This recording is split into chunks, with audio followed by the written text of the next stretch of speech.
Change ಆಯಿತು sir? Magic ಹೇಳಿ, ಒಂಥರ ಸಿನಿಮಾ ಥರ ಇದೆ. ಆಮೇಲೆ ಹೆಂಗೆ ಚೇಂಜ್ ಆಯಿತು ಲೈಫು ಅಂತ ಹೇಳಿ. ಲೈಫ್ ಹೆಂಗೆ ಚೇಂಜ್ ಆಯಿತು ಅಂತ ಹೇಳಿದ್ರೆ, ನಾನು ಅದಾದಮೇಲೆ ಆ ಪಾಯಿಂಟಲ್ಲಿ ನನಗೆ ಅನ್ನಿಸ್ತು, ಓಕೆ ನಾನು ಮೆಕ್ಯಾನಿಕಲ್ ಇಂಜಿನಿಯರಿಂಗ್ ಮಾಡಿರ್ತೀನಿ. ಅದಾದಮೇಲೆ ನನಗೆ ಆ್ಯಕ್ಚುಲಿ ಇಂಜಿನಿಯರಿಂಗ್ ಫೀಲ್ಡಲ್ಲಿ ಕೆಲಸ ಮಾಡೋಕ್ಕೆ ಇಷ್ಟ ಇರಲಿಲ್ಲ. ನಾನು ಫಿಟ್ನೆಸ್ನೇ ಕರಿಯರಾಗಿ ತೊಗೋಬೇಕು ಅಂತಿದ್ದೆ. ಬಟ್ ಮನೇಲಿ ಅಮ್ಮ ಏನು ಹೇಳಿದ್ರು, ಇಷ್ಟು ಟೈಮ್ ಕಷ್ಟಪಟ್ಟಿದ್ದೀವಿ, ಇಷ್ಟು ಓದಿದ್ಯಾ, ನೀನು ಇಂಜಿನಿಯರಿಂಗ್ ಆಗೇ ತೊಗೊಂಡ್ರೆ ಲೈಫ್ ಸ್ವಲ್ಪ ಈಸಿ ಆಗುತ್ತೆ.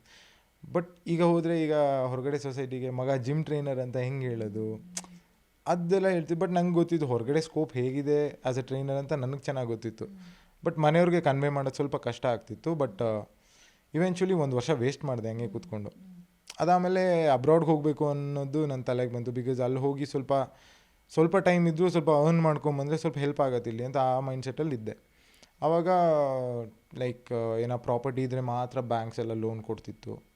ಸೊ ನಮ್ಮ ಹತ್ರ ಸದ್ಯಕ್ಕೆ ಏನೂ ಇರಲಿಲ್ಲ ಆ ಥರ ಲೋನ್ ತೊಗೊಳಕ್ಕಾಗಲಿ ಏನು. ಬಟ್ ಇವೆಂಚುಲಿ ಇನ್ನೊಂದು ಸ್ವಲ್ಪ ಟೈಮ್ ಆದಮೇಲೆ ಅಕ್ಕಂದು ಇನ್ಕಮ್ ಬೇಸಿಸ್ ಮೇಲೆ ಲೋನ್ ಆಗುತ್ತೆ. ಸೊ ಆ ಲೋನ್ ತೊಗೊಂಡು ನಾನು ಅಬ್ರಾಡ್ಗೆ ಹೋದೆ. ಅಬ್ರಾಡ್ಗೆ ಹೋಗಿ I studied for like 2 years. ಒಂದು ಮಾಸ್ಟರ್ಸ್ ಡಿಗ್ರಿ ತೊಗೊತೀನಿ. ಅದಷ್ಟರಲ್ಲಿ ಅಕ್ಕನ ಮದುವೆ ಬರುತ್ತೆ. ಇದಕ್ಕೂ ಮುಂಚೆ ಕೋವಿಡ್ ಪೀರಿಯಡಲ್ಲಿ ನಾನು ಇಲ್ಲೇ ಕೆಲಸ ಮಾಡ್ತಿದ್ದೆ. ವರ್ಕ್ ಫ್ರಮ್ ಹೋಮ್ ಇತ್ತು. ಅಕ್ಕ ಒಂದು ಕಡೆ ರೆಫರ್ ಮಾಡಿದ್ಲು, ಸೊ ಅಲ್ಲಿ ವರ್ಕ್ ಮಾಡ್ತಿದ್ದೆ. ಅದಾದಮೇಲೆ ನನಗೆ ಅನ್ನಿಸ್ತು, ಓಕೆ ಈ ಥರನೇ 9 to 5 ಮಾಡಿದ್ರೆ 5 years down the lane, 10 years down the lane ಎಲ್ಲಿರ್ತೀನಿ ನಾನು, ಎಲ್ಲಿವರೆಗೂ ರೀಚ್ ಆಗಿರ್ತೀನಿ ಅನ್ನೋದು ಸ್ವಲ್ಪ ನಂಗೆ ಕನ್ಫ್ಯೂಷನ್ ಇತ್ತು. ಸೊ ನಾನು ಹೋದರೆ ಈಗ ನನ್ನ ಸ್ಟಡೀಸ್ ಏನಾದ್ರು ಕಂಪ್ಲೀಟ್ ಮಾಡಿ ಅಲ್ಲಿ ಜಾಬ್ ಆದರೆ like life would take a like ಸ್ವಲ್ಪ ಚೇಂಜ್ ಆಗ್ಬೋದು ಅಂತ ನನಗೆ ಅನ್ನಿಸ್ತು. ಅದಾದಮೇಲೆ ಹೋಗಿ ಮಾಡಿ ಅಕ್ಕನ ಮದುವೆ ಆಗುತ್ತೆ. ಇಲ್ಲೇ ಕುಶಾಲನಗರಲ್ಲೇ ಮದುವೆ ಆಗಿದ್ದು ಅಕ್ಕಂದು.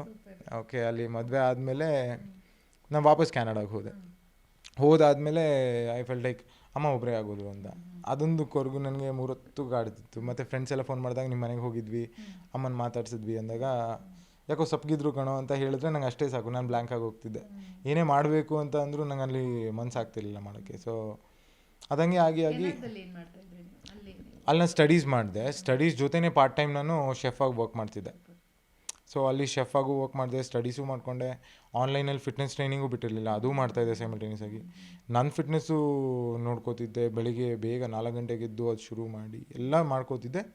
ಆ್ಯಂಡ್ ಆಲ್ಸೋ ಹಿಂಗೆ ಈ ಪ್ರಾಸೆಸ್ ಎಲ್ಲ ಕಂಪ್ಲೀಟ್ ಆಗೋಷ್ಟರಲ್ಲಿ ನನಗೆ ಅನ್ನಿಸ್ತು ವಾಪಸ್ ಹೋಗಬೇಕು. ನಾನು ಒಂದು ಆಪರ್ಚುನಿಟಿ ಸಿಕ್ಕಿದ್ರು ನಾನು ವಾಪಸ್ ಹೊರಟೋಗ್ತೀನಿ ಅಂತ ಆ ಮೈಂಡ್ಸೆಟ್ಟಲ್ಲಿದ್ದೆ. ನಾನು ಕೆಲಸ ಹುಡುಕ್ತಿರುವಾಗ ನನ್ನ ಫ್ರೆಂಡ್ ಅವರ ಸಿಸ್ಟರೇ ಅಲ್ಲಿ ಒಂದು ಕಂಪ್ನೀಲಿ ವರ್ಕ್ ಮಾಡ್ತಿದ್ದೆ. ಅವ್ರಿಗೆ ಹೇಳಿರ್ತೀನಿ ಏನಾರು ಓಪನಿಂಗ್ಸ್ ಇದ್ದರೆ ನಿಮ್ಮ ಕಂಪ್ನೀಲಿ ರೆಫರ್ ಮಾಡಿ ಅಂತ. ನಂದು ಅದೃಷ್ಟ ಹೆಂಗಿತ್ತು ಅಂದರೆ, ನೋಡೋ ಒಂದು ಓಪನಿಂಗ್ ಇದೆ ಬಟ್ ಕೆನಡಾಲಿಲ್ಲ, ಬೆಂಗಳೂರಲ್ಲಿದೆ ಅಂತಂದರು. ನನಗೆ ಅಲ್ಲೇ ಖುಷಿ ಆಗೋಯ್ತು. ಸ್ಯಾಲ್ರಿ ಕಮ್ಮಿ ಇದ್ದರೂ ಪರವಾಗಿಲ್ಲ, I will go back.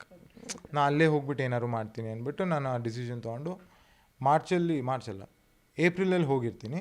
Again June ಎಂಡಲ್ಲಿ ವಾಪಸ್ ಬಂದುಬಿಡ್ತೀನಿ, ಇಂಡಿಯಾಗೆ ವಾಪಸ್ ಬಂದೆ. ಅಮ್ಮಂಗೆ ಹೇಳೂ ಇರಲ್ಲ ನಾನು ಹಿಂಗೆ ಜಾಬ್ ಆಗಿದೆ ಏನಾಯಿತು ಏನಕ್ಕೋ ಬಂದೆ ಅಂತ ಅವ್ರು ಗಾಬರಿಲಿ ಕೇಳಿದಾಗ ದುಡ್ಡೆಲ್ಲ ಖಾಲಿ ಆಗೋಯ್ತು ಬಂದುಬಿಟ್ಟೆ ನಾನು, ಅಲ್ಲೇನು ಮಾಡೋಕ್ಕೆ